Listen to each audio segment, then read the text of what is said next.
41e au 47e verset. Actes des Apôtres,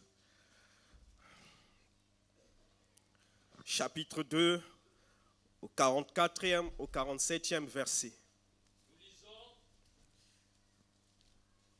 dans le livre de Actes des Apôtres 2, à partir du verset 44 jusqu'au 47e. Lisons au nom du Seigneur.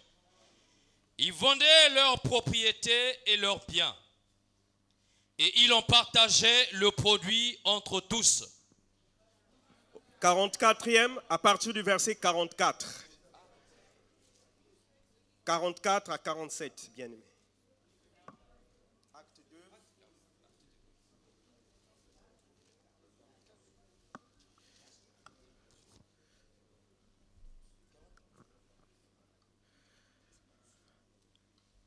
Alléluia. Tous ceux qui croyaient Amen. étaient dans le même lieu. Et ils avaient tout en commun.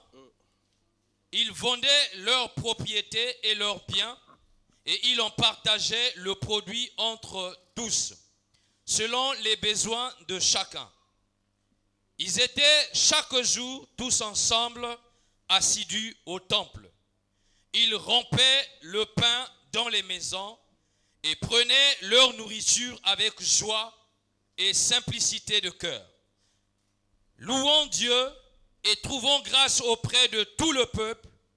Et le Seigneur ajoutait chaque jour à l'église ceux qui étaient sauvés. Amen. Amen. On peut s'asseoir. Ce matin, le thème que je vais aborder avec vous s'intitule « L'importance de l'église locale ». Amen. L'importance de l'église locale. Par définition, l'église locale est pour un chrétien un lieu où il demeure dans la communion fraternelle. C'est un lieu pour le chrétien là où il demeure dans la soumission à une autorité. 2. C'est aussi un lieu d'engagement concret. Je reprends. L'église locale pour un chrétien, c'est un lieu où le chrétien demeure dans la communion fraternelle. C'est aussi un lieu où le chrétien demeure dans la soumission à une autorité. C'est aussi un lieu d'engagement concret. Alléluia. Bien-aimés dans le Seigneur,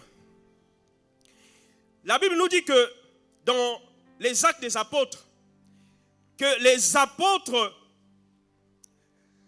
étaient dans le même lieu. Ils étaient ensemble, dans un lieu bien défini. Lorsque nous remontons le texte, les apôtres étaient à l'attente de la promesse que le Seigneur Jésus-Christ leur avait faite. Lorsqu'il y a eu la résurrection du Seigneur, il leur avait demandé d'aller attendre. D'attendre avant d'aller agir, avant d'aller travailler, avant d'aller proclamer l'évangile. Il leur avait demandé d'attendre dans un lieu bien précis.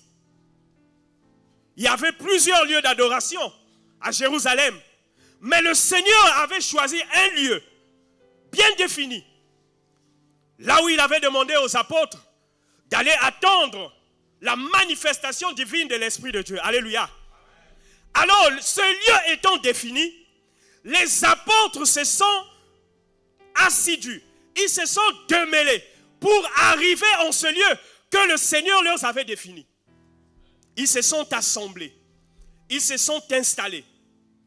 Ils étaient en train d'attendre la promesse. Alléluia. Chacun de nous, bien-aimés, a un lieu où le Seigneur l'attend. Chacun de nous a un lieu où le Seigneur l'attend. Il a pris Abraham dans la maison de son père.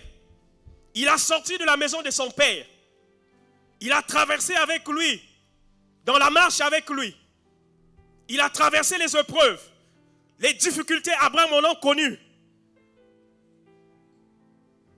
Mais Dieu était en train d'emmener Abraham dans un lieu bien défini. Lorsque Abraham est arrivé dans les chaînes de Mamré, c'est là où Dieu est apparu à Abraham. Alléluia. C'est là où Dieu, Elohim, est descendu. Il est venu négocier avec Abraham. Alléluia. Chacun de nous a un lieu là où Dieu définit pour l'attendre. Alors toi et moi, nous avons traversé certainement les églises. Nous avons traversé certainement les villes.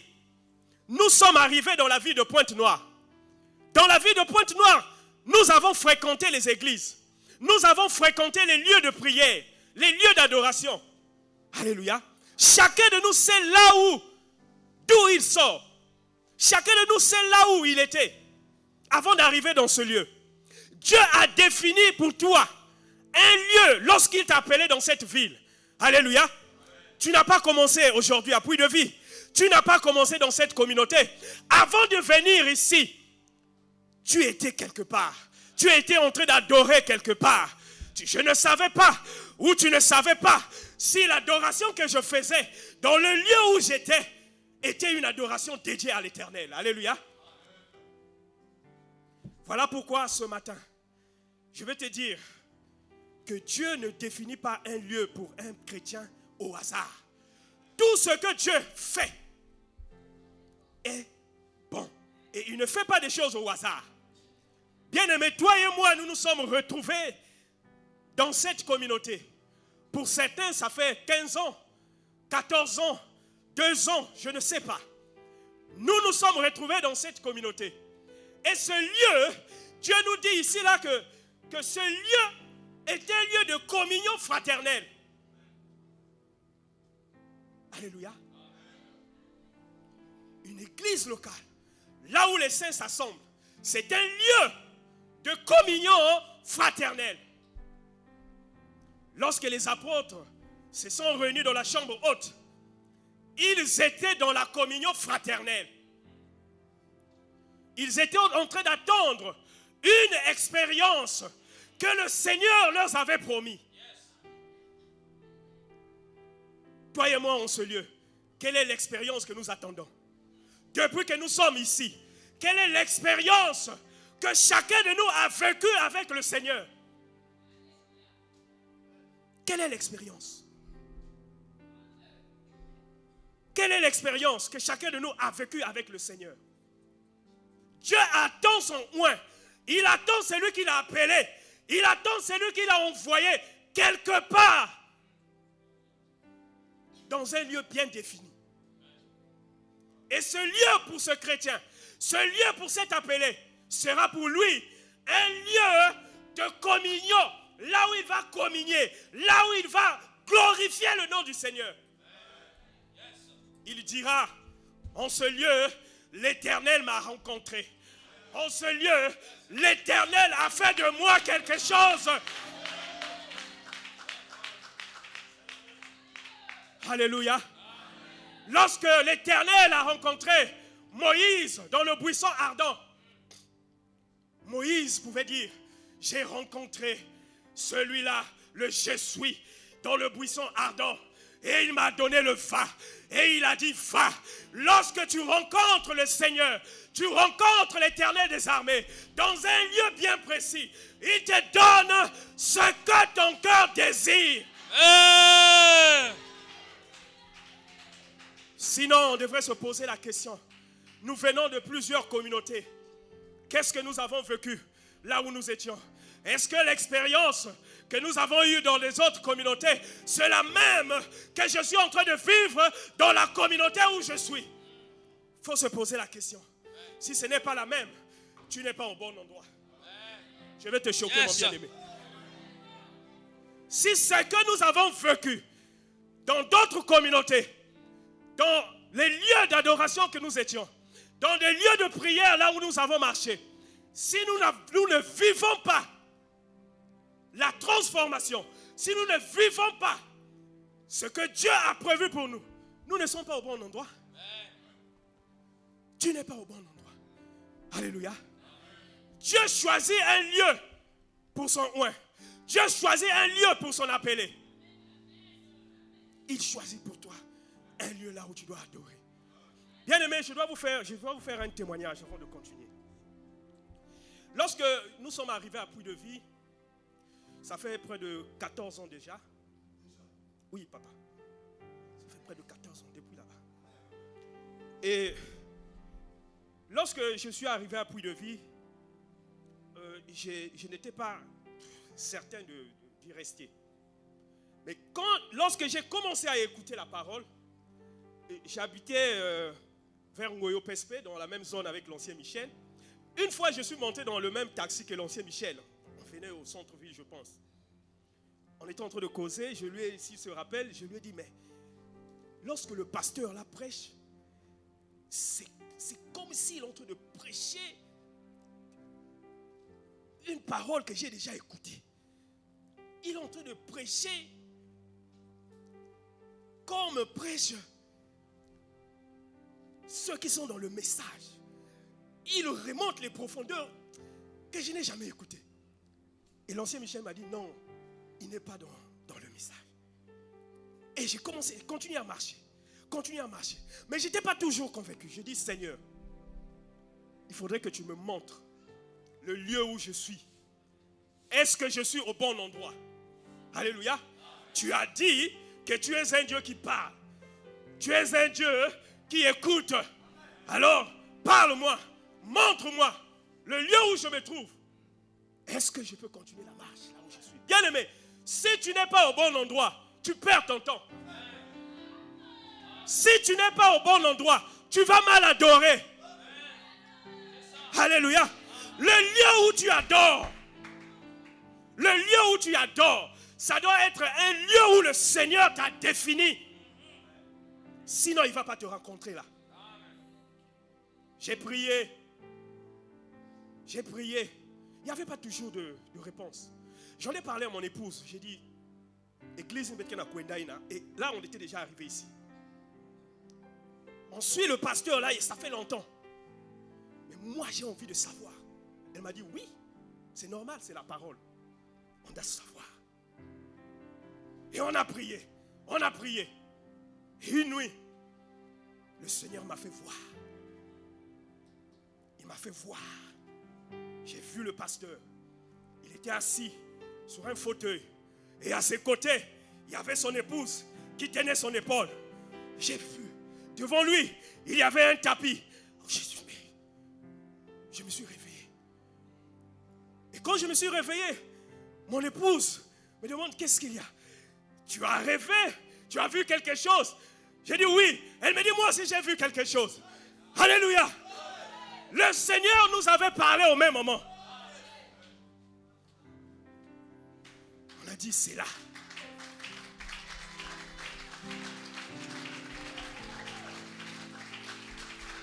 Alléluia. Le lieu où tu adores, ça doit être un lieu choisi par Dieu. Lorsque ce lieu est choisi par Dieu, ça devient pour toi un lieu, un endroit de communion fraternelle. Ça devient pour toi un lieu de communion fraternelle. Tu communies avec celui-là qui t'a appelé. Tu communies avec ceux-là avec qui tu marches avec eux. Alléluia. Alors tu vas noter ceci. La communion fraternelle est la clé et la réussite d'une église locale. La communion fraternelle est la clé et la réussite d'une église locale. Alléluia. Vivre dans une communauté, prier dans une communauté nécessite, bien aimé, l'amour fraternel. Nécessite, bien aimé, la communion fraternelle. Une église locale, pour évoluer, pour aller de l'avant, s'il n'y a pas la communion fraternelle, bien aimé, cette église-là ne peut pas décoller. cette église-là ne peut pas avancer. Malgré les puissants messages, malgré les délivrances, malgré les miracles, vous n'allez pas décoller. Vous n'allez pas décoller. Souvenez-vous, notre Seigneur, il est le Dieu d'amour. Alléluia. Il est le Dieu d'amour. Les apôtres, lorsqu'ils étaient dans la chambre haute, dans la communion fraternelle, ils avaient d'abord obéi à la voix du Seigneur. Ils ont défini, le Seigneur a défini pour eux un lieu là où ils devraient attendre. Ils ont obéi. Ils sont restés dans ce lieu pour attendre ce dont le Seigneur leur avait promis. Ils étaient dans cet endroit-là, dans la communion fraternelle. Alléluia. Malgré le nombre qu'ils étaient, la Bible dit un peu plus loin qu'ils avaient tout en commun. Comment on pouvait imaginer cela? Ils avaient tout en commun. Celui qui avait un souci, il en partageait à son bien-aimé. Celui qui avait faim, il trouvait le pain là. Celui qui était dans l'angoisse, il y avait son bien-aimé pour l'exhorter. Celui qui était découragé, il y avait son frère à côté. Ils étaient là. Ils étaient là en train d'attendre la promesse. Bien-aimé, dans le lieu où le Seigneur définit pour toi et moi, pour attendre l'accomplissement, comment est-ce que nous marchons? Comment est-ce que nous attendons dans ce lieu? Sommes-nous en communion fraternelle ou sommes-nous en désaccord? Dans le lieu où le Seigneur te demande d'aller attendre, si réellement c'est le lieu, es-tu en communion avec tes bien-aimés ou tu es en désaccord? Bien-aimé, si tu es en accord avec tes bien-aimés dans le même milieu, puisque l'Esprit de Dieu qui souffle du nord au sud, à l'est, à l'ouest, a touché un bien-aimé à gauche, a touché un bien-aimé à droite, a touché une sœur de sa maison, depuis là où il était, dans la ville là où il vivait, et elle est venue communier avec toi. Vous vous assemblez parce que l'Esprit de Dieu vous a appelé en ce lieu. Comment tu vis cette communion? Alléluia. Comment tu vis cette attente dans le lieu où le Seigneur t'a assigné? Si tu vis cette attente dans la communion fraternelle, tu vas vivre ensemble avec tes bien-aimés dans la foi ce que ont vécu les apôtres. Alléluia. Bien-aimés, nous allons vivre ce qui a vécu les apôtres. Lorsque vous remontez un peu plus haut, l'Esprit de Dieu était descendu au milieu des apôtres.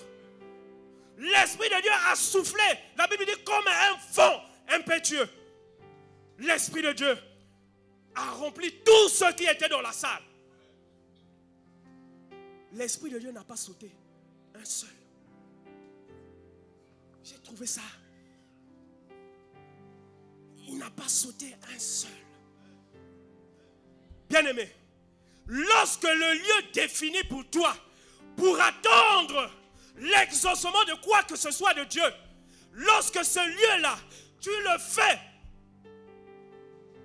comme un lieu d'adoration dans la communion fraternelle, quand l'Esprit de Dieu va descendre pour te bénir, bien-aimé, oh, rassure-toi, il ne va rien oublier. Il ne va rien oublier. Tout ce qu'il a promis, il va l'accomplir dans cet instant-là qu'il va te visiter. Alléluia.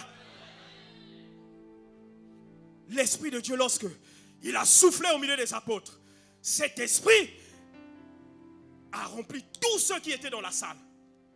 Tous ceux qui étaient dans la salle étaient remplis de la puissance du Saint-Esprit. Alléluia. Lorsque nous faisons de ces lieux le lieu de la communion fraternelle, l'Esprit de Dieu descend au milieu de nous. Alléluia. Nous ramons parfois dans nos communautés, dans nos églises locales. Oh, le pasteur a souvent l'habitude de dire ici, même qu'il y a ça parfois, ma prédicateur Bambazi. Lorsque les églises locales n'avancent pas, Ce n'est pas la parole. Ce n'est pas la parole, bien-aimé. Non, ce n'est pas la parole.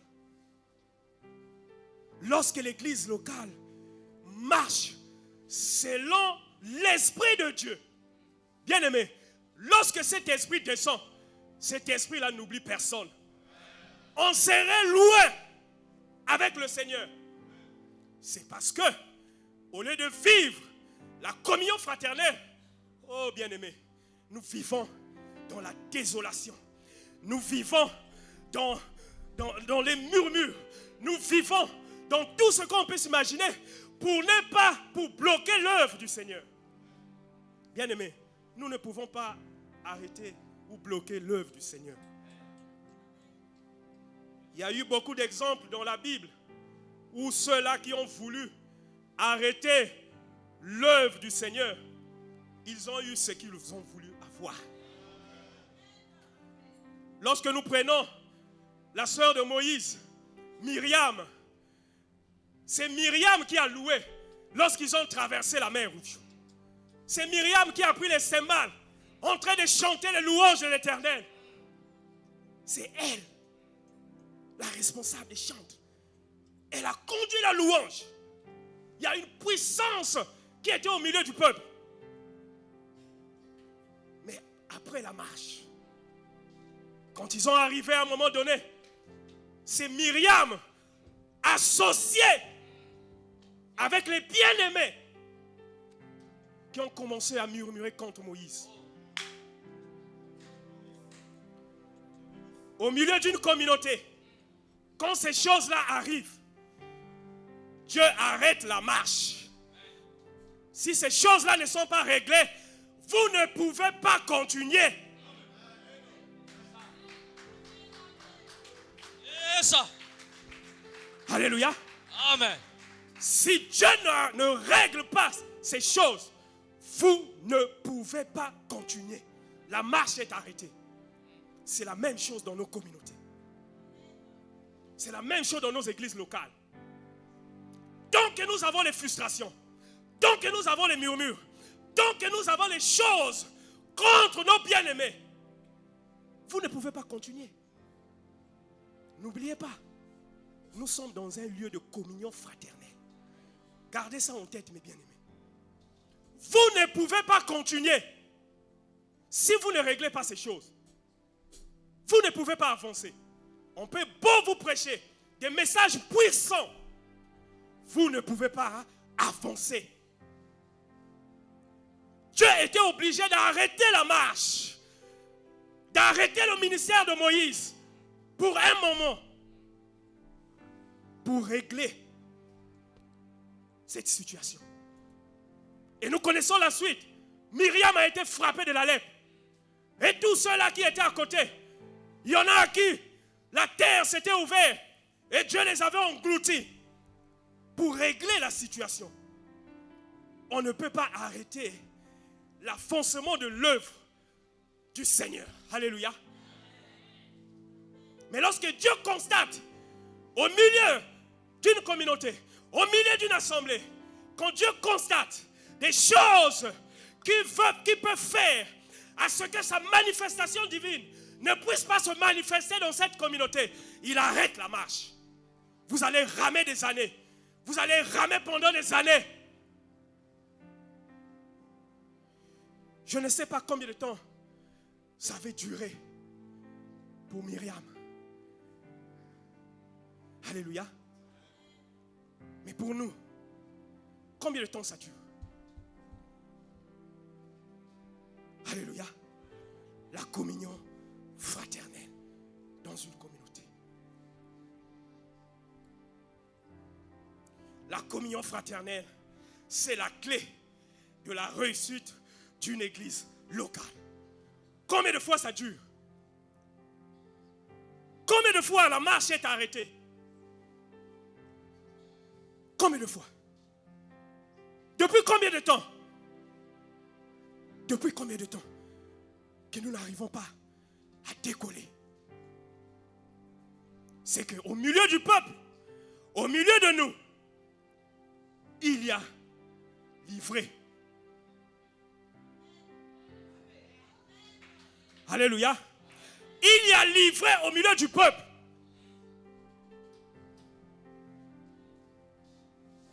Il y a livré au milieu du peuple. Et le Seigneur dit, les deux, l'ivraie et le blé, ils doivent croître ensemble.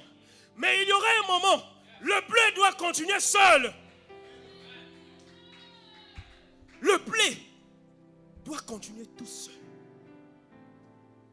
L'ivraie doit être coupé, arraché et brûlé au feu. Bien-aimés, lorsque nous sommes dans une communauté, là où règne la communion fraternelle, et que nos cœurs ne sont pas attachés à ceux-là vivant dans la communion fraternelle, bien-aimés, le Seigneur va bien sûr arrêter la marche, mais il va régler ton problème. Il réglera ton problème.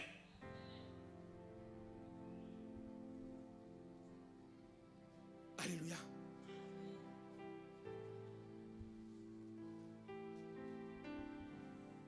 Vivre dans la communion fraternelle, dans une communauté, nécessite de l'amour. Vivre dans la communion fraternelle, dans une église locale, nécessite de l'amour. Alors là, lorsqu'on arrive à ce niveau-là, nous sommes tous, nous échouons tous. Nous échouons à ce niveau-là. Alors que le chrétien que nous sommes, oublions que c'est là où le Seigneur nous attend. Que nous puissions atteindre la perfection dans l'amour.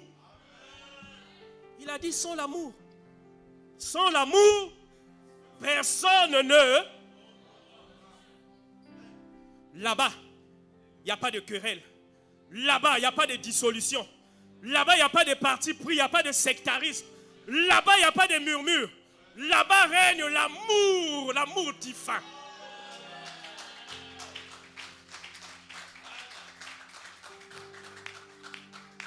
Bien-aimés, nous courons tout le temps. Recherchons les mystères dans la prédication. Recherchons les tonnerres. Recherchons. Oh, parolier, mais ça nous bien. Parolier, oh, tu es béni. Oui, je suis béni. Oh, que Dieu te donne le travail. Oui, je reçois. Oh, d'entendre les choses. Alléluia. Nous courons vers ces choses-là. Mais nous oublions l'essentiel. Nous oublions l'essentiel. Nous oublions l'essentiel. Alléluia. Un chrétien ne doit pas oublier l'essentiel. Dieu nous attend vers la perfection, vers l'amour. Car seul l'amour entrera. Si nous n'atteignons pas l'amour dans nos communautés, et ici quand je parle d'amour, bien aimé, je parle de l'amour divin. Alléluia. Je parle de l'amour divin.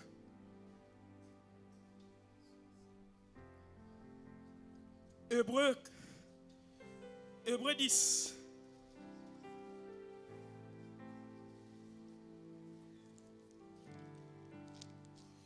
Hébreux 10 à partir du verset 24. Nous lisons dans le livre de Hébreux au chapitre 10, verset 24 à 25 bien.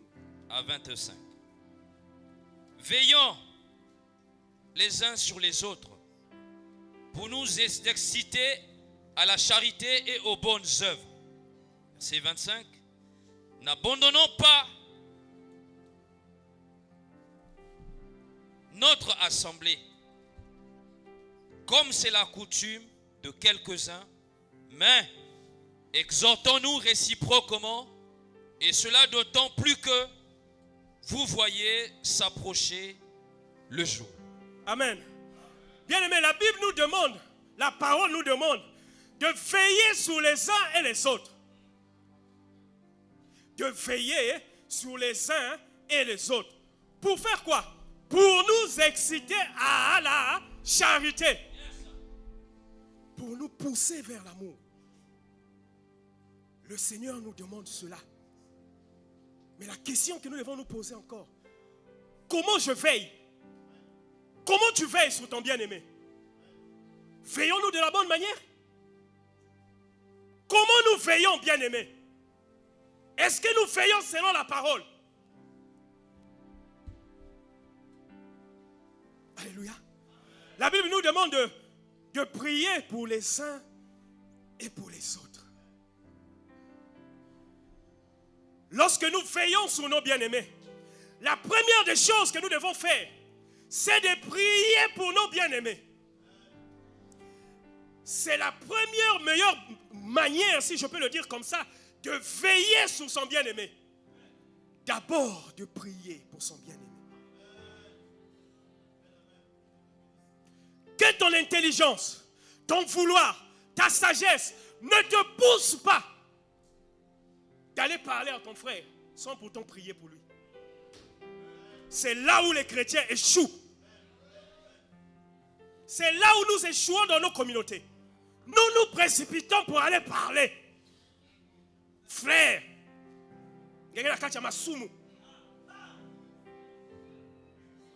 sœur, tu vis mal. Je ne peux plus marcher avec toi. Ce n'est pas la parole. Bien-aimés, nous nous précipitons pour ouvrir la bouche.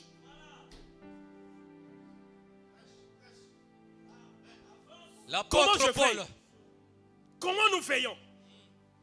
La Bible nous demande de prier pour les uns et pour les autres. C'est la première des choses que nous devons faire. Lorsque je vois mon bien-aimé dans la communauté là où j'évolue, frère, qui n'a qu'à dire à l'église, cette soeur-là, je ne la vois plus. Ce frère-là vit mal. Ah Seigneur, aie pitié de mon bien-aimé. Relève mon frère. Ramène-le à la bergerie. C'est ce que nous devons faire. Et sans ce net moment, après avoir prié pour son bien-aimé, tu viendras avec un cœur rempli d'amour. Tu prendras ton bien-aimé. Oh ma soeur, Dieu t'aime. Oh mon frère, Dieu t'aime. Reviens à la bergerie. Je sais que c'est difficile la marche. Je sais que tu vis les moments difficiles. Oh sœur, la prière.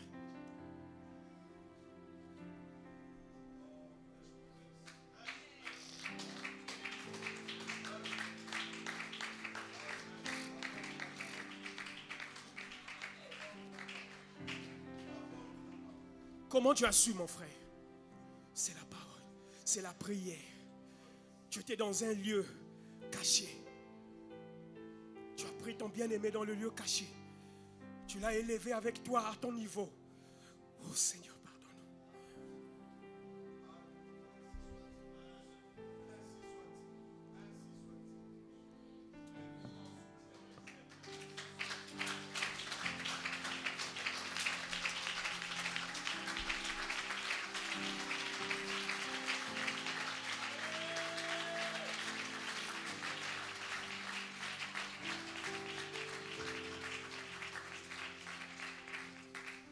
C'est comme ça que nous devrons faire, bien-aimés. Nous ne devons pas nous précipiter pour condamner les uns et les autres. Alléluia. Dans la chambre haute, là où étaient les disciples, certainement, il y avait des divergences. Dit le Seigneur nous a dit d'attendre. Mais on attend. Mais l'autre va dire, mais il nous a dit d'attendre, on attend. Mais depuis quand on attend? Certainement, il y a eu ces choses. Là où il y a des hommes, il y a toujours des contradictions. Non, au milieu des disciples, là où ils étaient dans la chambre haute, il y en avait. Il y en avait. Il y avait ces contradictions-là. Mais tellement ils avaient marché dans l'amour avec le Seigneur. Le Seigneur avait laissé les traces, les sillages d'amour dans leur cœur. Les apôtres ne pouvaient pas se battre. Les apôtres ne pouvaient pas se coups de poignet comme on le voit dans nos assemblées. Ils devraient se couvrir.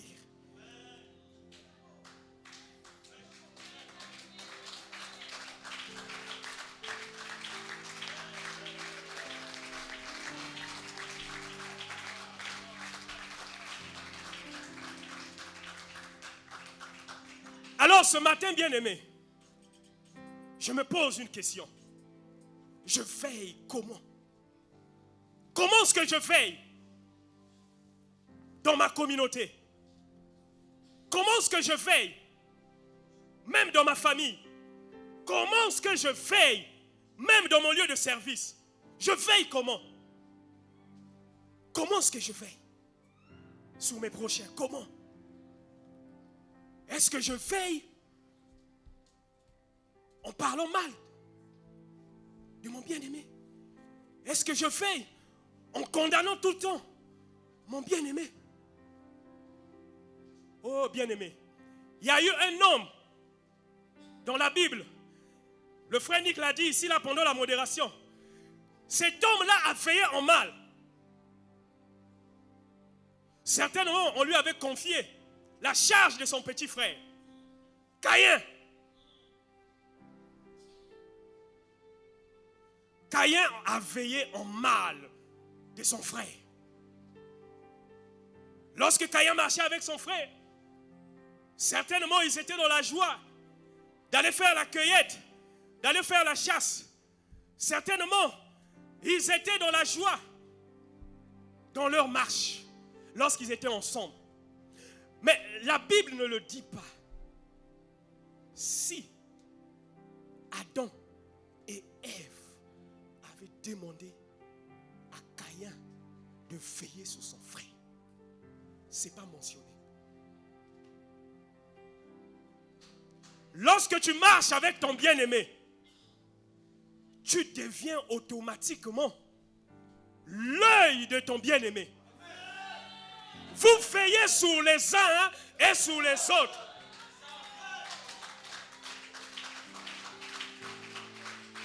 Caïn a veillé en mal. Lorsqu'il est arrivé à la croisée du chemin, Abel a offert son sacrifice, agréé par Dieu. Mais le sacrifice de Caïn n'a pas été agréé. Le cœur de Caïn, la Bible dit, la haine est montée dans le cœur de Caïn. Bien-aimé, dans la marche avec ton bien-aimé, lorsque tu marches avec ton bien-aimé, tu veilles, oui, sur ton bien-aimé. Mais lorsque tu verras ton bien-aimé, avec lequel vous avez marché pendant 10 ans, 15 ans, prospérer, que devient l'état de ton cœur?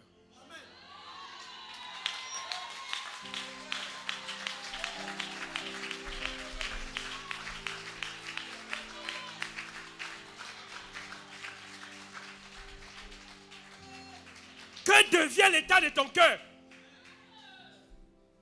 C'est là où Caïn est tombé.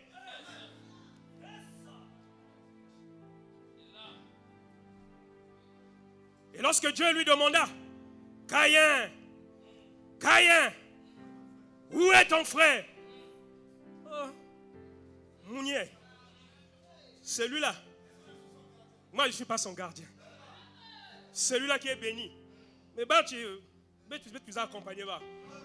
Bah, tu vas me l'enda. Mounier, Moutadi a Kentel. Il y a un qui dit avec un niveau à Mounou. Il y a un tamoul là, un niveau. Il dit non, non, non, non, non. Non.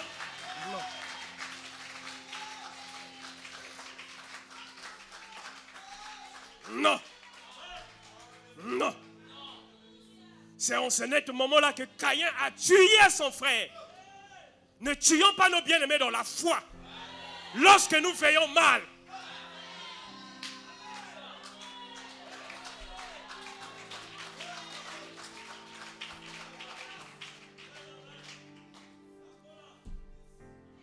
Alléluia. Bien-aimé, lorsque ton cœur est frustré dans une communauté, lorsque on t'a blessé, comme on a l'habitude de dire, on t'a blessé, on a blessé mon cœur, Timamoun Menwa Menga, dans nos communautés, qu'est-ce que nous faisons? Qu'est-ce que nous faisons? nous qui avons reçu la blessure, est-ce que nous nous tenons dans notre position pour dire, ce frère m'a causé du tort, je m'éloigne de lui. Cette sœur m'a fait mal, je m'éloigne d'elle. Je ne marcherai plus jamais avec lui. Je ne marcherai plus jamais avec elle. Lorsque nous faisons cela, bien-aimés, nous sommes comme ce monsieur-là qui a tué son frère. Et ces choses dans nos communautés sont couramment fréquentes en ce temps de la fin. C'est couramment fréquent. Au verset 25 d'Hébreux, la Bible dit, n'abandonnons pas notre assemblée comme c'est la coutume de quelques-uns. Mais faisons quoi? Exhortons-nous réciproquement. Ces choses vont arriver. Il y aura des bagarres dans nos communautés. Il y aura des contradictions. Mais ces choses ne nous poussent pas d'abandonner nos assemblées, de quitter la communauté. Oh, nous autres là, on avait pris cette résolution-là. Oui, samedi avait n'a plus de vie. Je ne viendrai plus prier là-bas. Je reste à la maison. Parce que ce qu'on nous a fait là, ça nous dépasse. On n'ira plus. Les enfants, on reste à la maison. Bien-aimé, si tu as un père qui monte comme un aigle, il va regarder au-dedans de toi. Ce jour-là, le pasteur m'a appelé. Il me dit, Paul, oh Paul mon fils.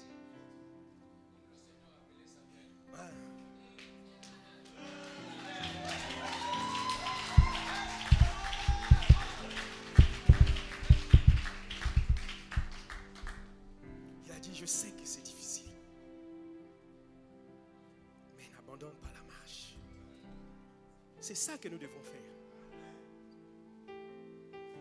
N'abandonne pas la marche. Tu vas dire, frère Paul, il y a mon l'outil là. Je ne sais pas. Mais Dieu nous demande de ne pas abandonner nos assemblées à cause de ces choses. Au moment où tu abandonnes, c'est au moment où Dieu te remplace.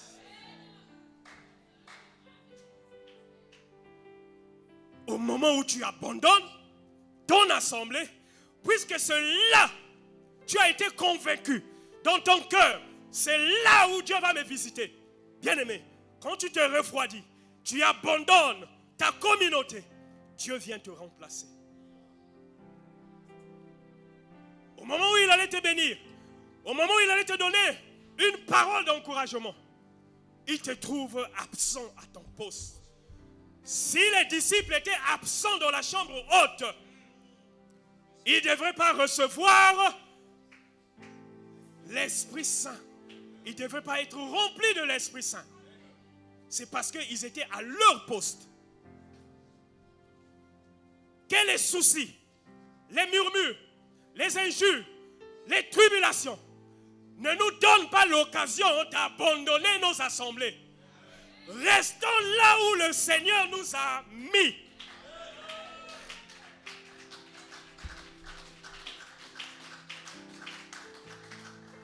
Le vendredi, j'avais dit ici qu'en ce net moment-là, tu refais les choses à zéro. Lorsque tu abandonnes, dans ce laps de temps-là, que ça fasse 2 jours, 3 jours, 1 semaine, 1 mois, même 1 heure, lorsque tu abandonnes, tu refais le tout à zéro. C'est-à-dire, tu étais en CP1, tu as avancé jusqu'en terminale. Lorsque tu vas abandonner ton assemblée, parce qu'on t'a fait mal, parce qu'on a mal parlé de toi, parce qu'on t'a blessé, lorsque tu abandonnes, tu refais le tout avec le Seigneur. Tu repars à la maternelle.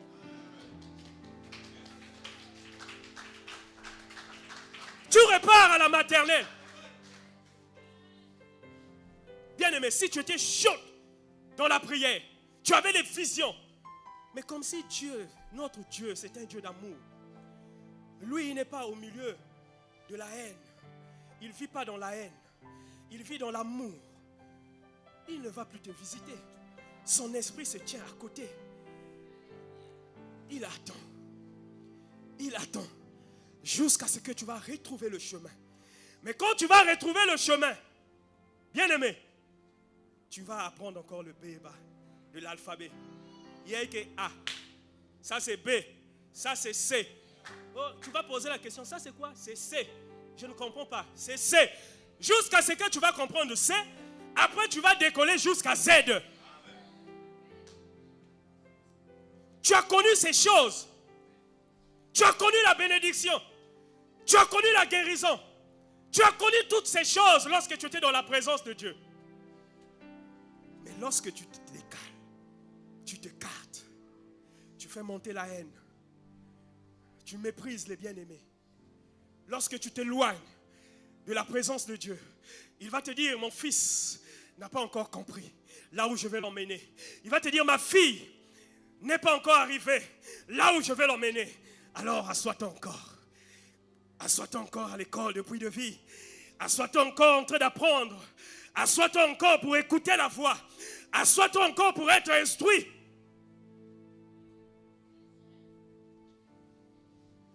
Alléluia. Que ces choses ne nous séparent pas de l'amour de Dieu. Notre Seigneur Jésus-Christ lui-même, on a fait des frais. Alléluia. Il en a fait des frais. La Bible dit qu'on l'a mené comme un agneau. Quand tu l'attaches là, quand tu tires, il ne va pas résister. Il vient avec toi. C'est comme ça qu'on a tiré le Seigneur. On l'a tiré pour l'emmener à la croix. Mais sur la route de la croix, le Seigneur a traversé les épreuves. Même plus que toi et moi. Tu me diras, frère Paul, il y a Moumé Loutila. Et le Seigneur Jésus-Christ. Et le Seigneur Jésus-Christ. Il a été accusé à tort. Il n'a dit aucun mot. Il a été crassé dessus. Il n'a dit aucun mot. On a pris une couronne d'épines. On a enfoncé sous sa tête. Il n'a dit aucun mot. On l'a mené sous la croix pour être crucifié pour nos péchés, pour toi et moi. Il avait la douleur. Il avait le poids de nos péchés. Il n'a dit aucun mot. On l'a mis les clous. On l'a livré. Nu à la croix, bien-aimé. Tout ce que le Seigneur pouvait dire. Père, pardonne-leur. Ils ne savent pas ce qu'ils sont en train de faire. Est-ce que je peux dire ça à mon bien-aimé? Dans nos communautés aujourd'hui, en ce temps de la fin, est-ce que je peux dire ça à mon bien-aimé? Père, oh Seigneur, mon bien-aimé marche encore. Je connais, je comprends ses faiblesses. Pardonne-le. Pardonne ma soeur. Pardonne mon frère. Ce qu'il m'a fait. Oh Dieu, montre-lui le chemin. Est-ce qu'aujourd'hui, nous pouvons dire ces choses? Ou nous allons dire, tu m'as fait mal. Je ne te pardonnerai pas. Et Christ alors, il t'a pardonné à la croix. Si nous voulons avancer, nous devrions arriver là.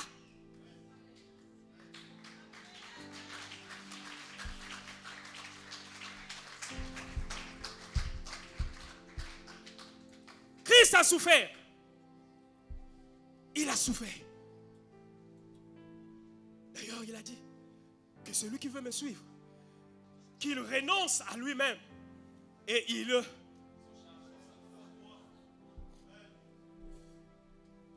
qui se charge de sa croix. Chacun de nous connaît ses faiblesses. Chacun de nous connaît sa croix.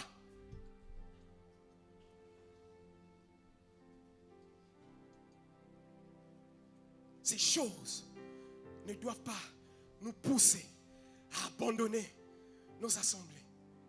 Paul, l'apôtre, avait ce même problème.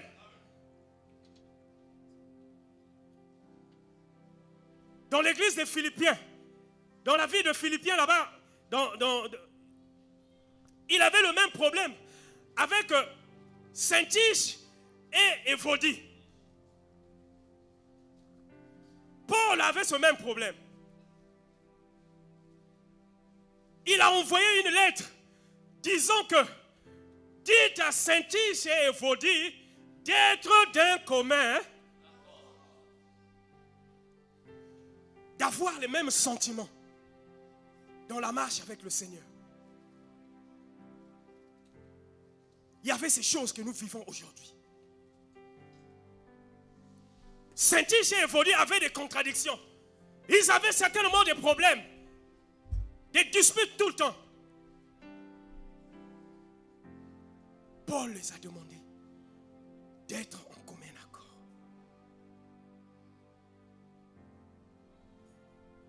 N'abandonne pas ta communauté à cause de ces choses. Alléluia. Romains 13, 8 dit, ne devez rien à personne, si ce n'est que de vous aimer les uns et les autres. C'est en cela que vous allez accomplir la loi de Christ. Ne devez rien à personne, sinon que de l'amour.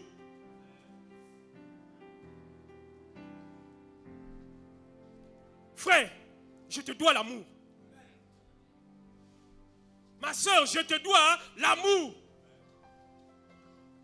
C'est en cela que nous allons accomplir la loi de Christ, qui nous demande de nous aimer les uns et les autres afin d'atteindre la perfection.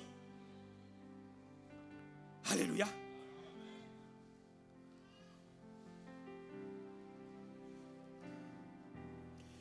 J'ai dit que l'église locale pour un chrétien, c'est aussi un lieu de soumission à une autorité. Nous avons dit au départ que l'église locale, c'est un lieu de communion fraternelle. Au deuxième point, l'église locale, c'est un lieu de soumission à une autorité. Nous communions ensemble. Nous marchons ensemble dans le Seigneur. Mais le lieu où nous venons communier, c'est un lieu sacré. Et nous devons soumission à l'autorité divine qui est élevée au milieu de nous. Nous devons soumission. 2, nous devons soumission à celui que Dieu a donné la mission de conduire le peuple. Nous devons soumission à ceux-là que Dieu a placés autour de cet homme. La plupart du temps, nous foulons cela aux pieds. Nous n'avons pas la soumission pour ceux-là que Dieu a élevés en autorité au milieu de nous. Nous ne faisons pas attention à ces choses. Voilà pourquoi nos communautés rament parfois. Nous avons un père qui ne parle pas souvent.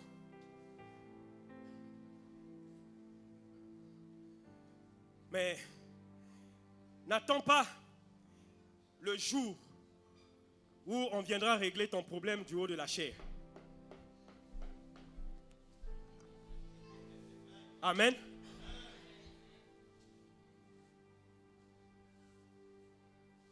N'attends pas ce jour-là.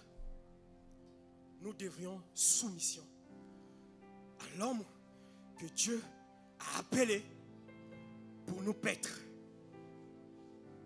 Nous devrions respecter notre pasteur. Nous devrions le respecter. Je l'avais dit ici un mardi que j'avais prêché ici. Je l'avais souligné ici. Il y a d'autres grâces que nous ratons Parce que nous prenons les hommes que Dieu a établis dans notre communauté comme nos amis. Comme nos amis. Nous manquons de soumission. Nous manquons de respect. Et je l'avais dit, et aujourd'hui je le répète encore. Surtout nous les jeunes ministres. On avait l'habitude d'appeler le pasteur le vieux. Non. Même certains d'entre nous dans la foule. Le vieux a dit, le vieux va prêcher. Oh, le vieux, on a réunion avec le vieux. Non. Dans la Bible, il n'est pas écrit que Dieu a appelé le vieux comme pasteur après.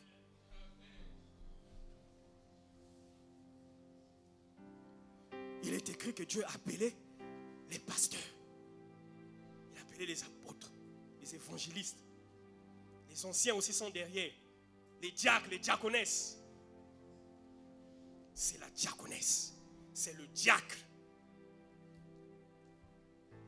C'est le diacre. Mais nous foulons tout cela aux pieds. Et nous ratons les grâces. Soyons obéissants à l'autorité établie par Dieu au milieu de nous. Alléluia. Nous allons voir le dernier point. L'église locale, c'est aussi un lieu d'engagement concret. L'église locale, c'est aussi un lieu d'engagement concret. Lorsque nous sommes dans une communauté, nous devrions nous engager. Les apôtres ont reçu l'esprit de force, l'esprit qui les a vivifiés, l'esprit qui les a remplis, parce qu'ils étaient engagés aux côtés du Seigneur Jésus-Christ. Quel est mon engagement aujourd'hui? Quel est ton engagement aujourd'hui pour ta communauté? Est-ce que lorsqu'on dit, lèvons-nous pour bâtir, est-ce que je me lève? Est-ce que lorsqu'on dit, il y a tel programme, il y a telle activité, est-ce que je me lève? Bien aimé, dans l'armée, lorsqu'on s'engage, que je vais être militaire, lorsqu'on s'engage, on rentre dans les rangs et on vous rase la tête, vous commencez la formation. Alléluia. Vous commencez la formation. Et je ne sais pas si aujourd'hui ça se fait encore, mais moi, mon père fut gendarme. À leur temps, je me rappelle, il conduisait comment est-ce qu'ils appelaient ça? Un Land Rover. Et je me rappelle bien, je dis, mais papa, on est en train de chercher les déserteurs. Donc dans l'armée, quand tu désertes, on va mettre une équipe à ta trousse, derrière toi, pour te traquer. Tu avais pris l'engagement. D'où vient-il que tu quittes les rangs? Tu as vu ce qui se passe là-dedans. D'où vient-il que tu quittes? Tu dois revenir.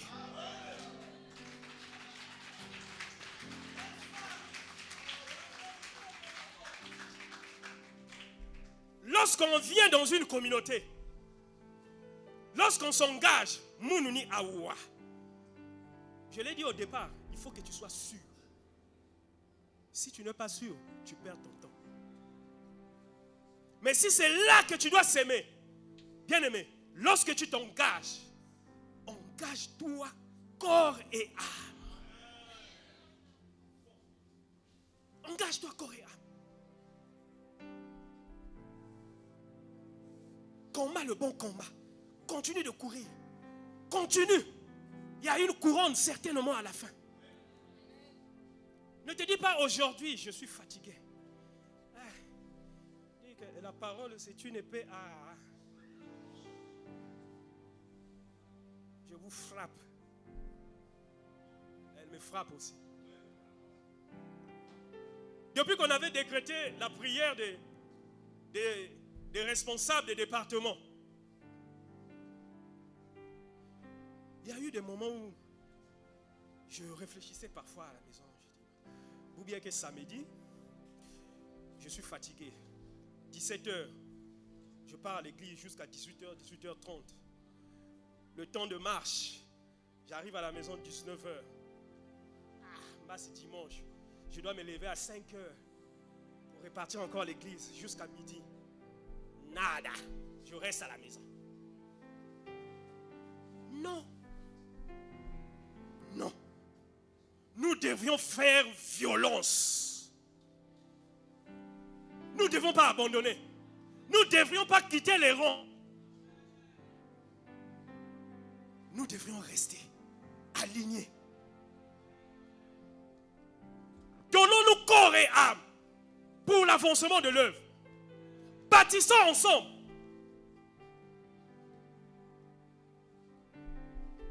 C'est en cela que nous allons voir le bout du tunnel. Alléluia. Notre Dieu est fidèle. Que Dieu te bénisse.